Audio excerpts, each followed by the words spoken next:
Gary O'Donoghue, reporter with the BBC. Gary?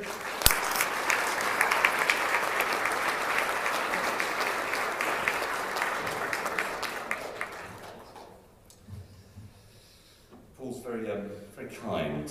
He has a very dark secret which he hasn't told you about, and I think that's why he's being so nice. Little do you know that actually Paul Trader has a very, very soft spot for British oat cakes. You can't get them here. You can't get them here at all.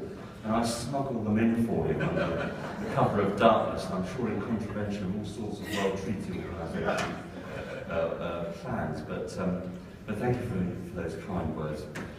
It's great to be here, and thank you for inviting me. And I know there's a lot of people in Britain who are rather sniffy about America, and I'm not one of them. I love America, and it was a dream come true landing a job here, particularly during this to cover an election.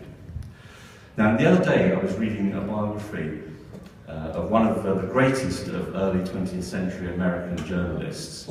He lived not far from here. They called him the Sage of Baltimore. And of course, I'm talking about H.L. Mencken. Now, some of what Mencken said hasn't really stood the test of time. And I know there are some parts of his writings that are, well, frankly, insupportable to us nowadays. But he did say one thing that sticks in my mind, and it occurs to me that in the current context would be pretty apt.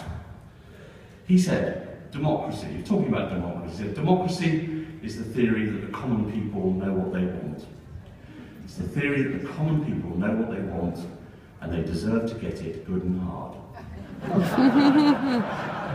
Now, goodness me, America, you are getting it good and hard right now, aren't you? Seriously though, in the year since I arrived in the US, the political stories have just never stopped coming.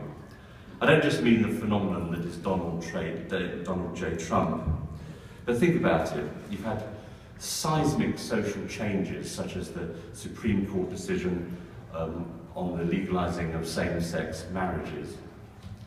You've got a US president who's about to visit Cuba for the first time in decades, and you're even starting to beat us at soccer, I'm afraid, with the victory of the US women's team in the World Cup. That will be reversed, I'm sure. But like or loathe him, the rise of Donald Trump is a truly extraordinary moment in your country's politics. I was interviewing Tony Blair, the former British Prime Minister, here in DC just 10 days ago, and we were chatting just before we started the interview about the primaries, and he confessed he didn't really understand politics anymore. Now keep in mind, this is one of the most successful British